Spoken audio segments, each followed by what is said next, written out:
तुम्हाला सुद्धा भाजी चपातीचा कधी कंटाळा आला असेल ना, तर नक्कीच हा व्हिडिओ पहा. हाय हॅलो नमस्ते, स्वाती सांडबोर या यूट्यूब चॅनलवर तुम्हा सगळ्यांचं अगदी मनापासून स्वागत करते. इथे पहा, मी 2 कप बासमती तांदूळ घेतलेला आहे. या ठिकाणी मी अख्खा बासमती वापरलेला आहे. तुम्ही कोणताही तुमच्या रोजच्या वापरण्यातला तांदूळ वापरला तरी या ठिकाणी चालणार आहे. 2 कप तांदूळ घेतल्यानंतर आपल्याला 2 पाण्याने स्वच्छ धुवून घ्यायचं आहे. धुतल्यानंतर त्यामध्ये आपल्याला पाणी ठेवून 10 मिनिटासाठी साईडला ठेवायचं आहे. तर इथे मी तांदूळ धुवून घेते आणि 10 मिनिटासाठी साईडला ठेवते.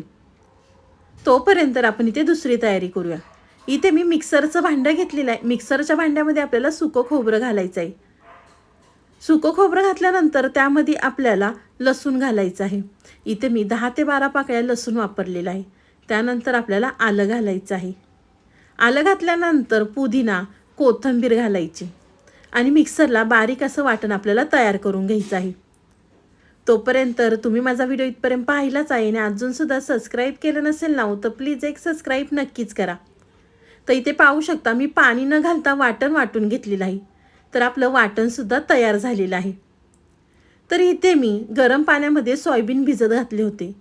पाण्याला उकळी आल्यानंतर त्यामध्ये सोयाबीन घालायचे. अगदी 2 ते 3 मिनिटात सोयाबीन अगदी व्यवस्थित भिजतात. पाहू शकता तुम्ही अगदी सोयाबीन मस्त भिजलेले आहेत.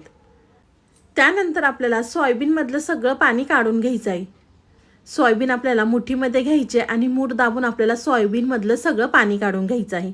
अगदी व्हिडिओमध्ये दाखवते त्या पद्धतीने करून घ्या. तर चला, इथे मी सगळं सोयाबीनमधलं पाणी काढून घेते. त्यानंतर एका साईडला कुकर गरम करून घेतलेला आहे. कुकरमध्ये आपल्याला गरजेनुसार तेल घालायचं आहे. तर तुमच्या लक्षात आलंच असेल की नेमकं आज आपण काय बनवणार आहोत. आज आपण सोयाबीन पुलाव बनवणार आहोत. त्यामुळे व्हिडिओ कुठेसुद्धा स्किप न करता संपूर्ण व्हिडिओ पहा. गरजेनुसार तेल घातलं की त्यामध्ये आपल्याला 1 चमचा जिरे घालायचे आहेत. जिरे तेलामध्ये फुलले की त्यामध्ये आपल्याला काही गरम मसाले घालायचे आहेत. इथे मी लवंग, मिरे, दालचिनी, हिरवी विलायची, चक्रफूल, तमालपत्र घातलेलं आहे. तुम्ही गरम मसाले तुमच्या आवडीनुसार घालू शकता. गरम मसाले घातल्यानंतर इथे मी 2 कांदे बारीक चिरून घेतले होते. तुम्ही कांदा बारीक चिरून घ्या किंवा उभा पातळ चिरून घेतला तरी या ठिकाणी चालणार आहे. तर तेलावरती कांदा घातला की आपल्याला लाल होईपर्यंत परतवून घ्यायचा आहे. त्यानंतर आपल्याला इथे मी मोठ्या आकाराचा 1 टोमॅटो बारीक चिरून घेतला होता. तर आपल्याला कांद्यावरती टोमॅटोसुद्धा घालायचा आहे आणि मऊ होईपर्यंत टोमॅटोसुद्धा आपल्याला परतवून घ्यायचा आहे. आज आपण अगदी झटपट पद्धतीने सोयाबीन पुलाव पाहणार आहोत. तुम्ही जर एकदा या पद्धतीने केला ना तर नेहमी हीच पद्धत वापरून कराल. एवढ्या मस्त चवीचा हा सोयाबीन पुलाव तयार होतो. तर टोमॅटोसुद्धा कांद्यावरती मऊ झाल्यानंतर आपण जे मिक्सरला वाटण तयार करून घेतलं होतं ते वाटण घालायचं आहे आणि ते सुद्धा आपल्याला कांद्यावरती आणि टोमॅटोवरती परतवून घ्यायचं आहे. तुम्हाला माझा थोडा तरी व्हिडिओ आवडला असेल ना तर व्हिडिओला एक लाईक नक्कीच करा. साईडचं बेल आयकॉनसुद्धा प्रेस करा म्हणजे तुम्हाला माझे नवीन नवीन व्हिडिओ पाहायला मिळतील. वाटणसुद्धा परतल्यानंतर त्यामध्ये आपल्याला सोयाबीन घालायचं आहे. सोयाबीन घातल्यानंतर त्यामध्ये आपल्याला बिर्याणी मसाला, त्यानंतर या ठिकाणी मी गोडा मसाला घातलेला आहे. तुम्ही गोडा मसाल्याच्या ऐवजी कोणताही गरम मसाला पावडर वापरली तरी चालेल. गोडा मसाला घातल्यानंतर धना पावडर, अर्धा चमचा आपल्याला मिरची पावडर, रंगासाठी आपल्याला काश्मीरी मिरची पावडर, पाव चमचा हळद घालायची आहे. सगळे मसाले आपल्याला परतवून घ्यायचे आहेत. मी मसाले तुम्हाला पुन्हा एकदा सांगते. बिर्याणी मसाला, गोडा मसाला, धना पावडर, काश्मीरी मिरची पावडर आणि हळद वापरलेली आहे.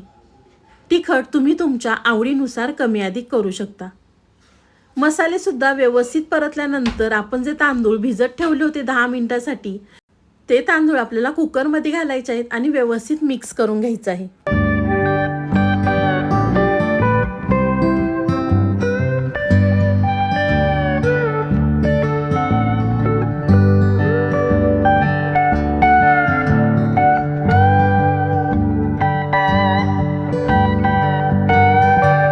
व्यवस्थित मिक्स केल्यानंतर त्यामध्ये आपल्याला पाणी घालायचं आहे. या ठिकाणी मी 2 कप तांदूळ घेतले होते तर आपल्याला या ठिकाणी 4 कप पाणी घालायचं आहे. तर पाणी आपल्याला गरम घालायचं आहे. इथे मी मिक्सरच्या भांड्यामध्ये आधी थोडं पाणी घेतलं होतं कारण आपण वाटण वाटलं होतं त्यामुळे इथे मी पाणी मिक्सरच्या भांड्यात घेऊन थोडंसं पाणी घातलेलं आहे. कोणताही मसाले भात बनवताना मसाले भातामध्ये गरम पाणी घालायचं. गरम पाणी घातल्यानंतर आपल्याला बारीक गॅसवर 10 मिनिटात हा भात अगदी आरामात शिजतो. पाणी घातलं की इथे मी मिक्स करून घेते. त्यानंतर आपल्याला त्यामध्ये चवीनुसार मीठ घालायचं आहे. भाताला नुसती फोडणी दिली होती तरी भाताचा वास अगदी घरभर सुटला होता. नक्कीच मी म्हणते म्हणून माझ्या पद्धतीने एकदा हा सोयाबीन पुलाव बनवूनच पहा. तुम्ही यामध्ये बटाटा किंवा वाटाणा, गाजरसुद्धा घालू शकता. चवीनुसार मीठ घातलं की इथे मी परत एकदा मिक्स करून घेतलेलं आहे. त्यानंतर आपल्याला त्यामध्ये अर्ध लिंबू पिळायचं आहे. लिंबू पिळल्याने भाताला चव अगदी छान येते. त्यामुळे कोणताही मसाले भात बनवताना लिंबू नक्कीच पिळा. लिंबू घातल्यानंतर आपल्याला परत इथे मी मिक्स करून घेते.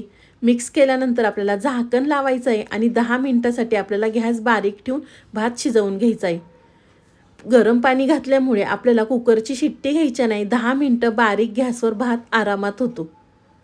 तर इथे पाहू शकता 10 मिनिटं झालेलं आहे आणि कुकर थंडसुद्धा झालेला आहे. त्यानंतर इथे मी तुम्हाला झाकण काढून दाखवते.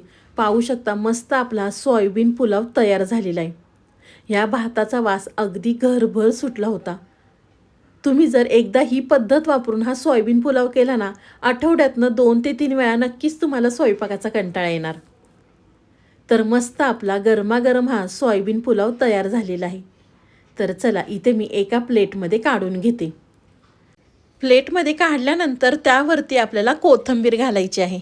तुम्हाला ही माझी आजची रेसिपी कशी वाटली ती मला नक्कीच कमेंट करून सांगा.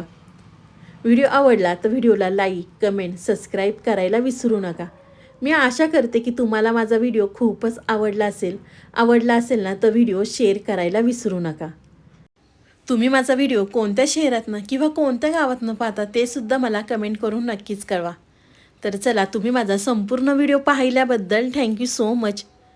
पुन्हा भेटूया असाच एक छानसा व्हिडिओ घेऊन. तोपर्यंत बाय.